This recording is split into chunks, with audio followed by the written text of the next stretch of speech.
जहां किसान हमारी रीढ़ है। इस बजट में किसानों के लिए जो प्रावधान किए गए हैं वो ऐतिहासिक है। सरकार ने किसानों की ऋण माफी की सीमा को बढ़ाकर राहत प्रदान की है, जिससे मेरे भवनाथपुर क्षेत्र के हजारों किसानों को सीधा लाभान्वित हुए हैं। अध्यक्ष महोदय, भवनाथपुर के आसपास सूखाग्रस्त इलाकों के लिए इस बजट में लिफ्ट इरिगेशन के लिए विशेष आवंटन किया गया है, जो इस सरकार को संवेदनशीलता को दर्शाता है। सरकार ने सड़क, पुल, पुलिया के जाल बिछाने के लिए बजट में भारी निवेश किया है। अध्यक्ष महोदय, मुख्यमंत्री ग्राम सड़क योजना के तहत इस वर्ष 2500 किलोमीटर नई सड़कों का लक्ष्य रखा है। मनरेगा और मुख्यमंत्री ग्राम सड़क योजना के माध्यम से ग्रामीण अर्थव्यवस्था में भारी निवेश से ग्रामीणों को फायदा मिलेगा। अध्यक्ष महोदय, पलामू प्रमंडल और विशेषकर भवनाथपुर के निर्विवाद बिजली आपूर्ति के लिए सब स्टेशन सुदृढ़ीकरण हेतु बजट में प्राप्त राशि आवंटित की गई है। हमारी सरकार ने देश में पहली बार सरकार ने सर्जन पेंशन योजना लागू की है। इस बजट में सामाजिक सुरक्षा पेंशन के मद में 15% वृद्धि की गई है। अध्यक्ष महोदय, हमारी उत्कृष्ट विद्यालय स्कूल ऑफ एक्सीलेंसी का विस्तार और छात्रवृत्ति में वृद्धि या सुनिश्चित करती है कि गरीब का बच्चा भी विश्व स्तरीय शिक्षा प्राप्त कर सके। यह बजट गांव, गरीब और किसान का बजट है। विपक्ष के पास आलोचना के लिए कोई ठोस आधार नहीं है, क्योंकि यह बजट समावेशी विकास का जीवंत दस्तावेज है। मैं विशेष रूप से अपने विधानसभा क्षेत्र की जनता की ओर से सरकार का आभार व्यक्त करना चाहता हूं। अध्यक्ष महोदय, मेरा क्षेत्र गढ़वा जिला का वो हिस्सा है जो अक्सर सूखे की मार झेलता है। इस बजट में सोन कन्हर पाइपलाइन परियोजना के लिए जो अतिरिक्त धनराशि का प्रावधान किया गया है वह मेरा क्षेत्र के किसानों के लिए किसी वरदान से कम नहीं है।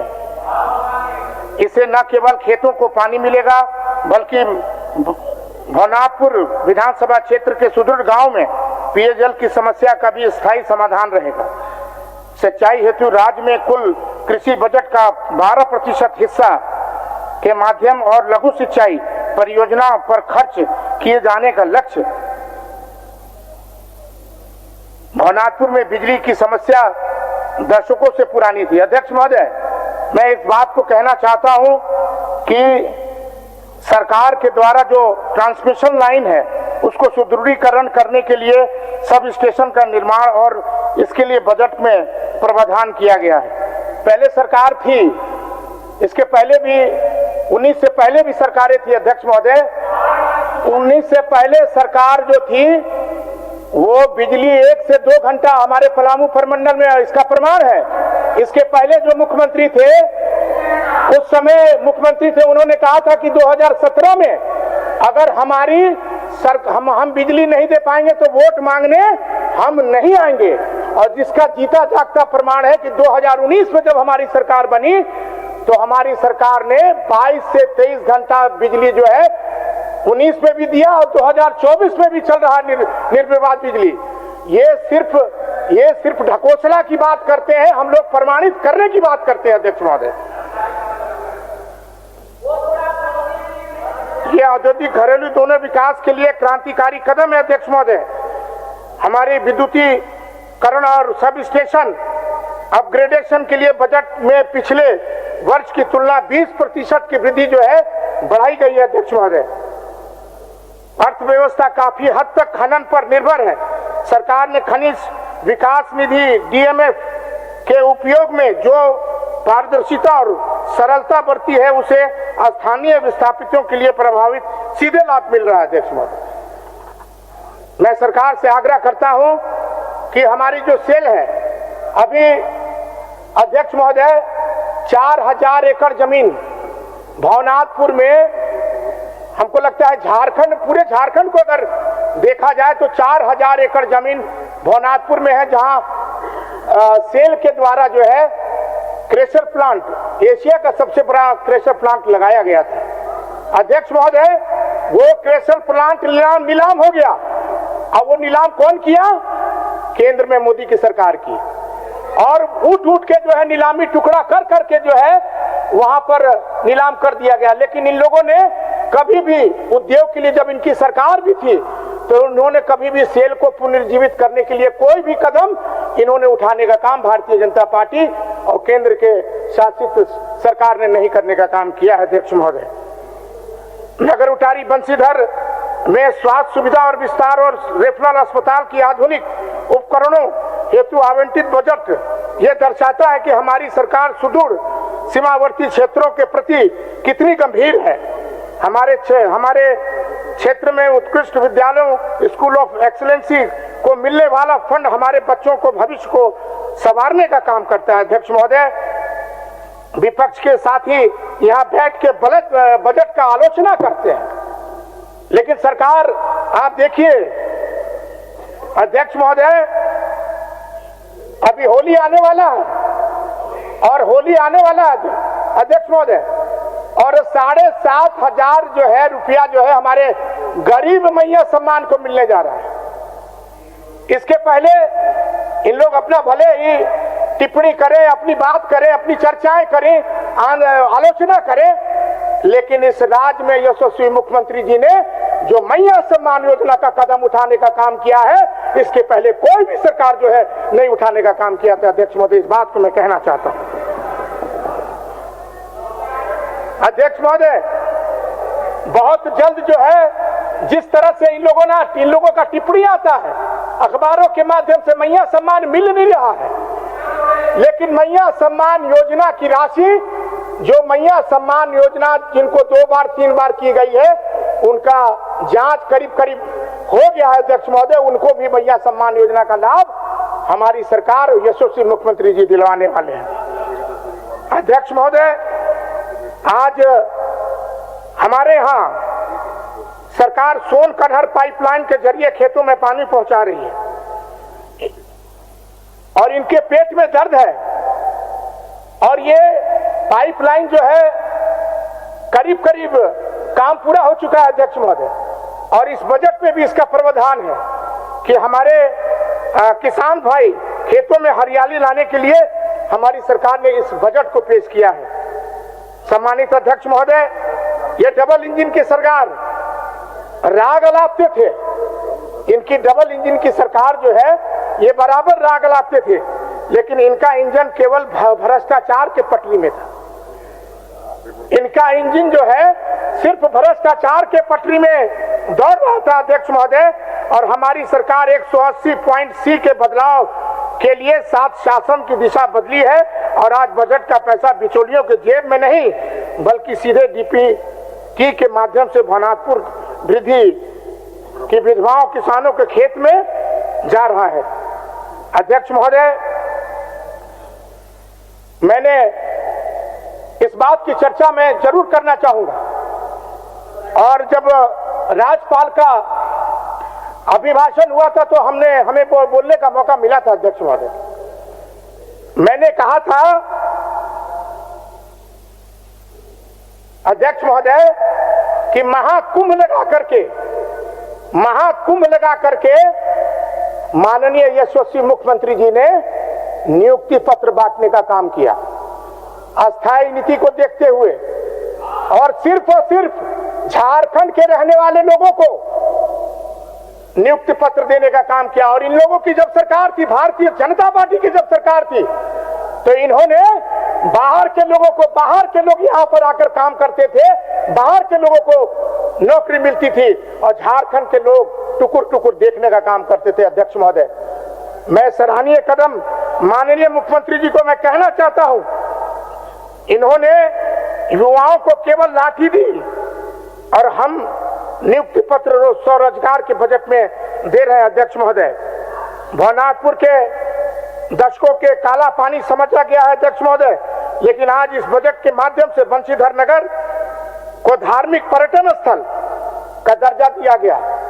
अध्यक्ष महोदय, जितनी भी धार्मिक स्थल है इस झारखंड में, अगर राजकीय महोत्सव का दर्जा अगर किसी ने दिलवाने का काम किया तो इस राज्य के यशस्वी मुख्यमंत्री हेमंत सोरेन जी ने दिलवाने का काम किया। अध्यक्ष महोदय, इसके पहले सरकारें थी, इसके पहले कभी भी राजकीय महोत्सव नहीं कराया जाता था, लेकिन हमारी सरकार ने, यशस्वी मुख्यमंत्री जी ने आज राजकीय महोत्सव का दर्जा दिलाने का काम किया है। सम्मानित आदरणीय अध्यक्ष महोदय, आज आप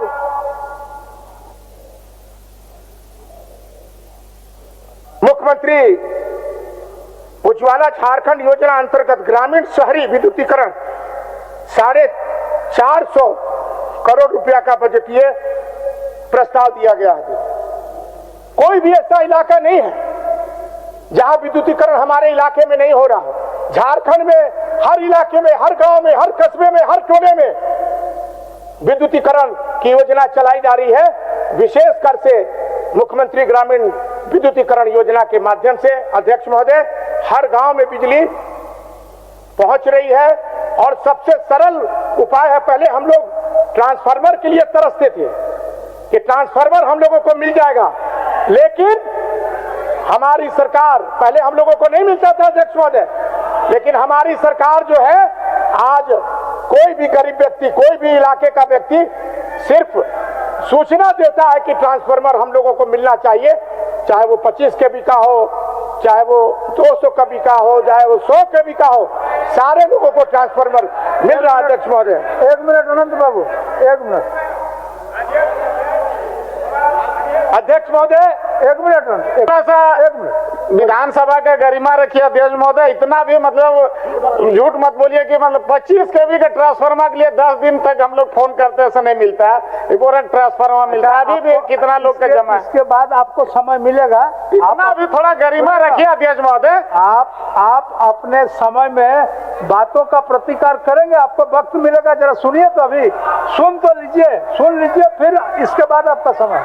बोलिए आनंद, बोलिए आनंद जी, आनंद जी बोलिए। अध्यक्ष महोदय, इनका काम है विरोध करना, हमारी सरकार का काम है काम करना। हमारी सरकार काम पर विशेष ध्यान देती है और इनका सिर्फ और सिर्फ काम है विरोध करना। ये विरोध करते जाए, हम लोग वो यशस्वी मुख्यमंत्री जी और वित्त मंत्री जी और सारे मंत्रीगण मिलकर के काम झारखंड में करते जाए। इनका सिर्फ और सिर्फ काम है विरोध करना। ये कितना ही चिल्लाएंगे, लेकिन इनका चिल्लाना जो है काम नहीं चलने वाला है। जब भी चलने वाला है तो झारखंड सरकार यशस्वी मुख्यमंत्री से ही चलने वाला है। इस बात को कहना चाहता हूं अध्यक्ष महोदय। अध्यक्ष महोदय, मुख्यमंत्री स्वरजन पेंशन योजना 3,517 करोड़ 23 लाख रुपए का बजटीय उपलब्ध प्रस्तावित किया गया। अध्यक्ष महोदय, क्या इसके पहले 50 साल के बुजुर्गों को क्या स्वरजन पेंशन मिलता था? क्या स्वरजन पेंशन मिलता था ये? और आज जो है अध्यक्ष महोदय, अगर किसी ग्रामीण क्षेत्र में चले जाएं तो कहा जाता है कि 50 साल के लोगों को पेंशन मिल रहा है, लेकिन हम लोगों को अभी पेंशन नहीं मिल पा रहा है, क्योंकि केंद्र सरकार का जो 60% पेंशन का पैसा राशि जो मिलना था, इन लोग जो है पेंशन नहीं दे रहे हैं। अध्यक्ष सौतेला व्यवहार कर रहे हैं। इसके पहले भी सरकार थी, आज केंद्र में सरकार बनी और केंद्र में सरकार बनने के बाद पड़ोसी राज्य में देख लीजिए, पड़ोसी राज्य को पैकेज मिल रहा है, पड़ोसी राज्य को पैसा मिल रहा है, लेकिन झारखंड को सौतेला व्यवहार भारतीय जनता पार्टी और केंद्र की सरकार कर रही है। अध्यक्ष महोदय, मैं इस बात को कहना चाहता हूं कि हम लोग इसका घोर निंदा करते हैं और कोई हम लोग भीख नहीं मांग रहे हैं आपसे, हम लोग अपना हक मांग रहे हैं और हम लोग अपने हक के लिए जो भी लड़ाई लड़ना होगा, जो भी कदम उठाना पड़ेगा, गठबंधन और झारखंड मुक्ति मोर्चा और यशस्वी मुख्यमंत्री के द्वारा हम लोग करने के लिए तत्पर और तैयार है। अध्यक्ष महोदय, आज इंदिरा गांधी वृद्धावस्था पेंशन, विधवा पेंशन, विकलांग पेंशन में 1463 करोड़ 58 लाख रुपए के बजटीय प्रस्ताव किया गया अध्यक्ष महोदय। इसके पहले नहीं था, लेकिन हमारी सरकार उन बुजुर्ग हमारी माता बहनों को, उन बुजुर्ग हमारे गार्जियनों को हमारी सरकार ने इसका लाभ देने का काम किया है। और सबसे बड़ी बात है अध्यक्ष महोदय, सबसे बड़ी बात है कि केंद्र की सरकार प्रधानमंत्री आवास देती थी। प्रधानमंत्री आवास इन्होंने बंद कर दिया। क्यों बंद किया, किस कारण से बंद किया? क्या झारखंड के लोग हिंदुस्तान के नहीं हैं? क्या झारखंड के लोग हिंदुस्तानी नहीं हैं? लेकिन इसके बाद घुटना टेकने का काम माननीय मुख्यमंत्री जी ने नहीं किया। और अध्यक्ष महोदय तब जाकर के जो है हमारी सरकार, माननीय यशस्वी मुख्यमंत्री जी ने अबुआ आवास लाने का काम किया। अबुआ आवास लाने का काम किया। सुन लीजिए, नहीं बंद है अबुआ आवास जो है, अबुआ आवास योजना में 4100 करोड़ नवीन जी, झारखंड को। नवीन जी, अध्यक्ष महोदय, कहां से जीत का है आपको पता है कि नहीं? पता है कि नहीं? बोलिए। 4100 करोड़ रुपए का बजटीय प्रस्ताव है अध्यक्ष महोदय। ये कहते हैं कि अबुआ आवास बंद कर दिया। ये अकबका गए कि प्रधानमंत्री आवास बंद हो गया, बदनामी हो रही है। अरे भैया, भारतीय जनता पार्टी प्रयास की थी 2019 में, सरकार नहीं बनी। फिर भारतीय जनता पार्टी प्रयास की 2024 में नहीं बनी। तो जनता के बीच में जाकर आप फेल हैं। जो वादा आपने किया था वो पूरा का पूरा आप फेल कर गए। और झारखंड की जनता ने यशस्वी मुख्यमंत्री पर विश्वास किया, और यशस्वी मुख्यमंत्री पर विश्वास करके अध्यक्ष महोदय 2019 में भी सरकार बनाया और 2024 में भी सरकार हम लोगों की बनी। इस बात को मैं कहना चाहता हूं अध्यक्ष महोदय। हमारी मुख्यमंत्री पशुधन योजना में अंतर्गत लगभग 481 करोड़ 35 लाख रुपया का बजटीय प्रस्ताव है अध्यक्ष महोदय। आज आप देख लीजिए, चाहे किसी भी क्षेत्र में चले जाइए, किसी भी विभाग में चले जाइए, सरकार ने सारे लोगों को महत्व देने का काम किया है। इसलिए मैं कहना चाहता हूं विपक्ष के लोगों से कि ज्यादा अकबकाइए मत।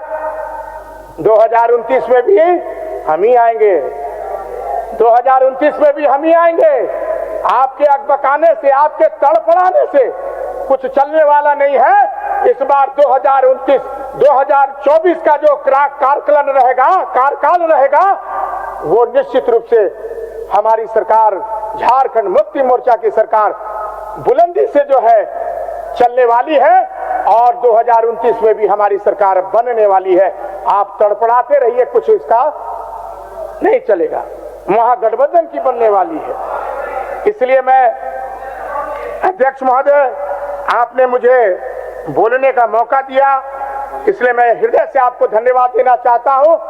और यही आदरणीय मुख्यमंत्री जी, आदरणीय वित्त मंत्री जी को भी बहुत बहुत हृदय से आभार देना चाहता हूं कि आपने गरीबों का ख्याल रख करके आपने ये बजट बनाने का काम किया है। इन्हीं शब्दों के साथ बहुत बहुत आभार। जय हिंद, जोहार। माननीय सदस्य।